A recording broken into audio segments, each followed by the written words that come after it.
that's a form of hypnosis. It's changing your perception on what is actually natural and the way that the human is supposed to actually think. Do you feel, well, I feel like that's all manipulative and able for us to be able to be easily controlled. Like, I know for a fact New World Order is a real thing, and people attempt to deny those, like, any type of speculation in regards, like, oh no, it's just talk. The facts wouldn't be present if not. How easy is it for you to be controlled and basically put yourself into a concentration camp or get an unnecessary vaccine that's not really a vaccine, but really is a chip? You know how long they talked about chipping people Yeah. before they came out with the vaccine? Like, before COVID even existed, they talked about people are going to have to get a chip in order for them to have their finances read and everything like that. Now they're presenting it like it's cool. They're like, look, now there's a new way to read your text messages. You can read them on your hand and stuff like that. Like, people are so caught up in having the newest of the new without even thinking about the consequences of the receipt.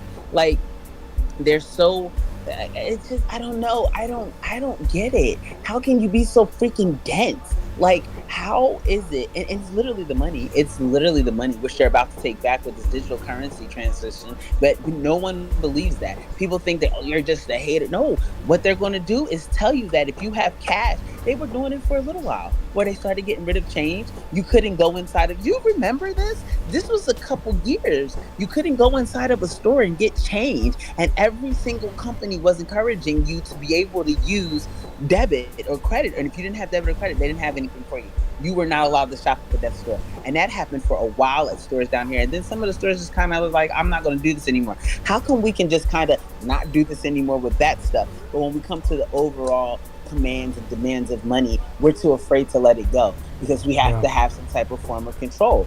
We have people associate power, stuff that has nothing to do with each other. Having power is having money, and you get money by being a slave, which makes no sense because if you think about slavery, you're working for free. Okay, people say I'm a slave at my job, and they'll say, "Well, I'm not working for free," but you are. Money itself tells you that it's a form of debt, consolidated debt. Like, hey, here's your debt tender. Pretty much, you owe us. We're gonna let you borrow this because you say you're good for it. So here you go. That's what you have. People think that it's an increase, but literally, it's written on there that it's debt. Now, I found the part that I was talking to you about deaths that happened because of these experiments. And I can read it to you real quick and see what you think about it.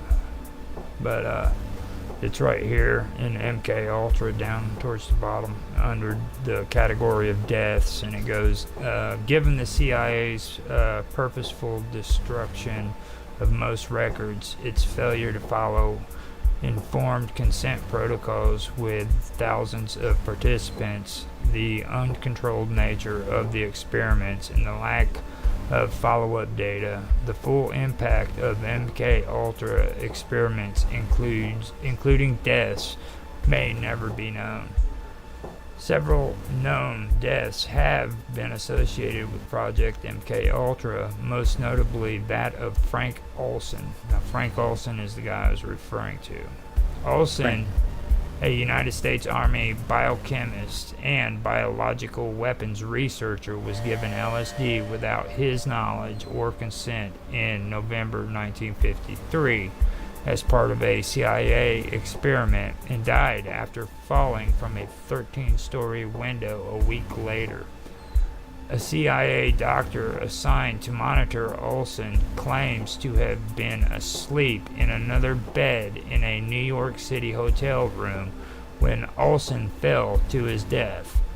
In 1953, Olson's death was described as a suicide that had occurred during a severe psychotic episode. The CIA's own internal investigation conducted that the head of MK Ultra, CIA chemist Sidney Gottlieb, had conducted the LSD experiment with Olson's prior knowledge. Although neither Olson nor the other man taking part in the experiment were informed as to the extent nature of the drug until some 20 minutes after its ingestion. The report further suggests that Gottlieb was nonetheless due to reprimand as he had failed to take into account Olson's already diagnosed suicidal tendencies, which might have been exacerbated by the LSD. The Olson family disputes the official version of events. They maintain that Frank Olson was murdered because, especially in the aftermath of his LSD experiment, he had become a security risk who might divulge state secrets associated with highly classified CIA programs, about many of which he had direct personal knowledge. A few days before his death, Frank Olson quit his position as acting chief of the Special Operations Division at Detrick, Maryland, later Fort Detrick, because of a severe moral crisis concerning the nature of his biological weapons research. Among Olson's concerns were the development of assassination materials used by the CIA, the CIA's use of biological warfare materials in covert operations, experimentation with biological weapons on populated areas, collaboration from former Nazi scientists under Operation Paperclip, LSD mind control research, and the use of psychoactive drugs during terminal interrogations under a program codenamed Project Artichoke. Later forensic evidence conflicted with the official version of events. When Olson's body was exhumed in 1994, cranial injuries indicated that Olson had been knocked unconscious before he exited the window. The medical examiner determined Olson's death as homicide. In 1975, Olson's family received a $750,000 settlement from the U.S. government and formal apology from President Gerald Ford and CIA Director William Colby, though their apologies were limited to informed consent issues concerning Olson's ingestion of LSD. On November 28, 2012, the Olson family filed suit against the U.S. federal government for the wrongful death of Frank Olson. The case was dismissed in July 13th due in part to the 1976 settlement between the family and government. In the decision dismissing the suit, U.S. District Judge James Boasberg wrote, "While the court must limit its analysis to the four corners of the complaint, the skeptical reader may wish to know that the public record supports many of the allegations in the family's suit, far-fetched as they may sound." A 2010 book by H.P. Albarelli Jr. alleged that the 1951 Pont Saint Esprit mass poisoning was part of MK Delta that Olson was involved in that event, and that he was eventually murdered by the CIA. Early academic sources has attributed the incident to ergot poisoning through a local bakery. Now, I'm going to end it right there with that reading because that was quite a bit of information. So, what's your take on all that stuff that I just read? I mean, like, it just seems like it's the same message, just from different content in different contexts. It just seems like everything is connected in the way that what you were talking about, how we can put this concept with that concept, and you draw your own conclusion, but in the same breath, I feel like it's being drawn for us here. Like we're kind of just here. This is the outline of what it is, and then like do whatever you will with it. Yeah. And the thing is too, like people talk about this stuff today, and everybody's like, oh, they're just crazy, and this isn't from crazy people. This stuff is verified. It's government. Right. You know what I mean? This is stuff that actually happened, and it's on document. It's no conspiracy because the government's openly saying, yes, this is stuff that happened. You know, some of this stuff might be circumstantial, you know what I mean, because it is on Wikipedia. But at the same time, they also ask them to show,